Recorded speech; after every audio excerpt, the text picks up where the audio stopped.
Who's got the microphone? I do. Yes, ma'am. Okay, I have a question. It's not, I don't think it's on the Torah portion, but it's on the season. We're apparently not doing that today. So It's on the season that we're in, so I think it's maybe relevant. Okay. Okay. So the 9th of Av and the 15th of Av.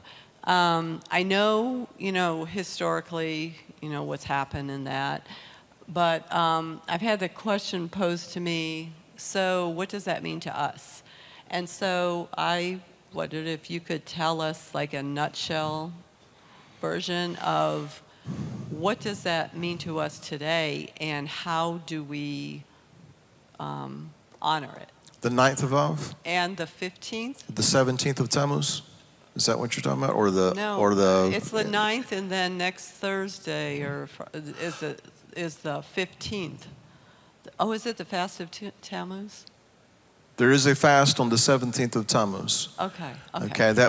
That's the 17th of Tammuz is the day that Nebuchadnezzar supposedly laid siege to Jerusalem and scaled the walls or started battering the walls and those kinds of things. And then over the next 3 weeks, according to the tradition, he destroyed Jerusalem, and on the 9th of Av, it all culminated with the destruction of the temple. So, so you're asking, how does that relate to us, and what should we do to give her the mic back so I can make sure I'm understanding her question? Especially the 9th of Av, how would you encourage someone to honor that? How would I encourage someone? I want to hear your opinion. Okay. We got into this a little bit last week. I think it was John Zellner who brought up the passage from the prophet about the different fasts that were going to be turned into times of joy and gladness and things like that. Because the 17th of Tammuz and that fast and the 9th of Av and that fast are related to mourning. It's mourning the destruction of the temple. It's mourning, the destruction of Jerusalem. It's mourning, even though it doesn't really get into this so much, but it's connected to the idea of God destroy or allowed the destruction of these things and the captives to be taken into, Babylonian captivity, etc.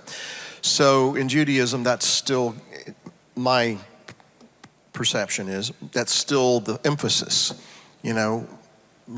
remembering, commemorating the destruction of the temple. So what does that mean to us? As far as Bill is concerned, I don't mourn on the 9th of Av. Because with the destruction of the temple and the scattering of the people, that's how you and I came to be invited to become part of this family. Now, I know that that's not going to go well with some, but that is the bottom line, is that when Yeshua was asked, when they were looking over the buildings of the temple in Matthew 24, and he said, you see all these things? Not one stone is going to be left upon the other. And we could get on the one side of it and say, here's why he destroyed the temple. Here's why he allowed these things to happen. But what is he telling his disciples in Acts chapter 1? Go out there, start in Jerusalem, go to Judea, go to Samaria, go to the ends of the world, and take the message that I am resurrected. You're going to be my witnesses. So as, I don't know what the right word here is, but the negative aspect of the 9th of Av is that's when God allowed the temple to be destroyed, okay? And that's when the Jewish people were scattered. But why did God allow that? Why did that happen? And it plays a role in overall him bringing all these people into his family. All right? So for me, I don't mourn, I don't fast on that day. Because to me, I'm thankful, not for the destruction of the temple, mind you, but I'm thankful that there were a series of events that led to me being able to be invited to become part of the family, is what I'm trying to say. Which is why I believe through the prophet, God said that these days of mourning are going to be turned into days of gladness and joy and those kinds of things.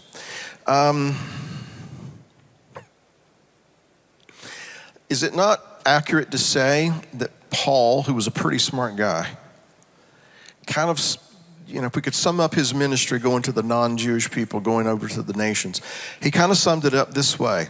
Hey, my people, most of them didn't believe. So because of their lack of faith, this good news has been brought to you. Welcome to the family.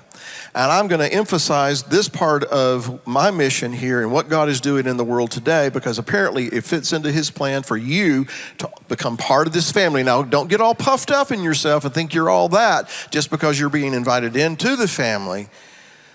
But you need to continue in faith. So that's not anything for me to mourn. That's something for me to celebrate. That's something for me to be very happy about. I feel it's necessary to do one other thing here, if I may. May I do it? I want to use this as a springboard to do a little teaching, if I can do that. So, in Hosea 1, the Lord tells the prophet to go and take a wife of harlotry. And so he took this woman named Gomer, and she bore him a son, and that firstborn son was named Jezreel. And Jezreel means to scatter, because this is what's going to happen to the kingdom of Israel. They're going to get scattered. Why are they going to get scattered? Well, because they didn't continue in faith. They did some abominable things. They set up the golden calves in Dan and Bethel. They set up altars. Jeroboam set up altars there, and really kind of coaxing his people away from that other congregation down there in Jerusalem, because he didn't want his people going down there and getting involved with that congregation. So we'll just set up altars here and golden calves here. So he determined that he would scatter them. So his name was Jezreel, because for yet a little while, I will cause to cease the kingdom of the house of Israel, in verse 4 of Hosea chapter 1. And then she has a daughter. You know this story, I'm sure. Her name is Lo Ruchama. Lo, not, no, Ruchama, mercy. Racham actually is tied to the idea of the womb. And so compassion, mercy, rachamim, it's tied to the idea of nurturing, like a womb would nurture. But he's saying, I'm not going to have that kind of compassion on them anymore, because I'm going to scatter them. And then she has another son, and that son's name is Lo-Ami. Ami, my people. You're not going to be my people anymore. All right? So, Jezreel, you're going to be scattered. Lo-Ruchama, I'm not going to show you any mercy. Lo-Ami, you're not even going to be called my people anymore. However, Jezreel also means to sow, S-O-W. So in the scattering of the people, he's also sowing something.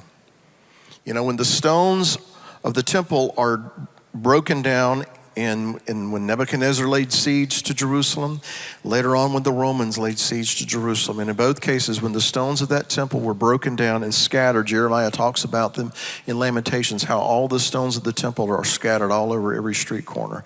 But with those stones being scattered, the people were scattered too, because those stones represent the people. But my most important point here is that in scattering them, he also sowed them. He sowed seed, as it were, throughout the nations to which they were scattered. And so when Messiah in Acts chapter 1 says to his disciples, after you're empowered by the Spirit of God, start in Jerusalem, then go to Judea, but then go to Samaria, and then go all the world. Why? Because there's seed out there that needs to be watered. All right? Is everybody still with me here? All right? So in the next verse, it says, I'm going to scatter you. You're not going to be my people. I'm not going to show you any mercy. Yet the number of the children of Israel shall be as the sand of the sea, which cannot be measured or numbered. And it shall come to pass that instead, that which was said unto them, you are not my people, lo me, it shall be said unto them, you are the children of the living God. So what happened? If you go over to chapter 6, a group of them got together and said, come and let us return unto the Lord. For he is broken, but he will heal us. He is stricken, but he will bind us up. After 2 days, he will revive us. And on the third day, he will raise us up that we may live in his sight. That's the time in which we're living right now. We're living in that prophetic third day. In fact, several years ago, Allison was a little bitty girl. She's going to be 17 in just a couple of months. Unbelievable. But anyway, there's a picture in my office at home, and we are at Tel Dan. And if you've ever been to Israel, to Tel Dan, there is, well, it's a pretty extensive archaeological site. In fact, there is a gate there that they say, no doubt about it, this would have been the gate that Abraham came to when he visited this place, that he would have passed through this gate. But anyway, you go to the top of the hill, and at the top of the hill there in Tel Dan, they have this facsimile, I guess you'd say, of an ancient altar. And so we were there with a group of people many years ago, and it hit me. This is where one of those altars were that Jeroboam set up because he didn't want his people going down to Jerusalem. And we're right in the epicenter of what happened back in those days, where he would say, I'm going to scatter you, I'm not going to show you any mercy, and you're not going to be my people anymore.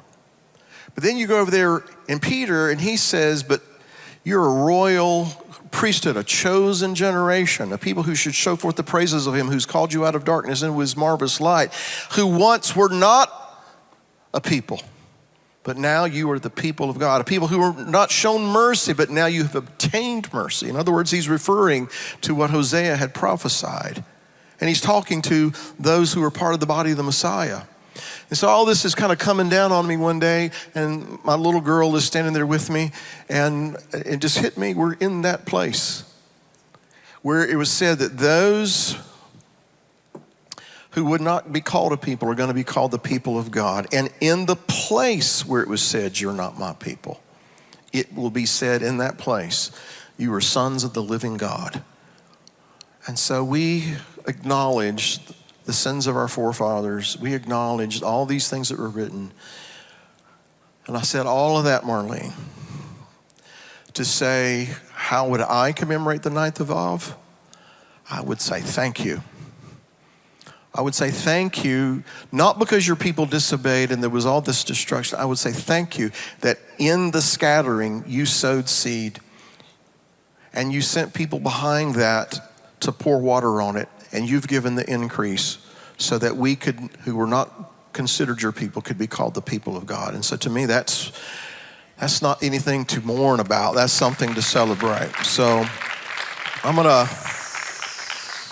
see if I can find it here. I wanted to read one other passage, and I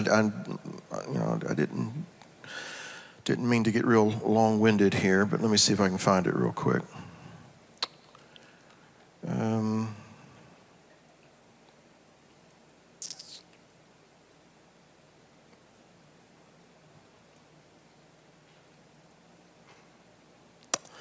Well, there's a passage where it talks about that there's going to come a day when, and I'm going to paraphrase it, when all that scattered seed is going to start rising up. It's going to start coming up, and it's going to start producing fruit anyway. So I'm sorry, I got a little long-winded. That's okay. I was just going to say, to confirm, so Ami would mean my people. Mm-hmm. Okay. Yeah, that's... Thank you. Yes, I know that's what they call you, right? The grandkids call you? I just wanted to confirm that. Yeah, my people. Yeah. All right, well, let me say one other thing. I haven't really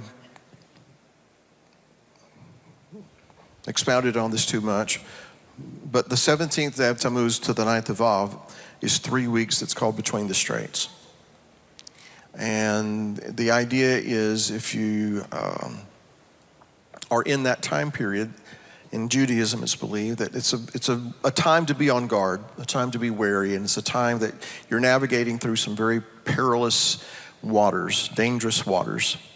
And it's not that something bad's going to happen, it's just that you have to be on guard that something bad doesn't happen. You can't be careless. You have to be attentive. You have to be sober-minded, so to speak, because it's like if you're sailing a boat through some waters that you've got land and rocks jutting out into the water on this side, and you got land and rocks jutting out on the water on this side. You got to know where the deep water is so that you can navigate through this time. So that's the time period that we're in.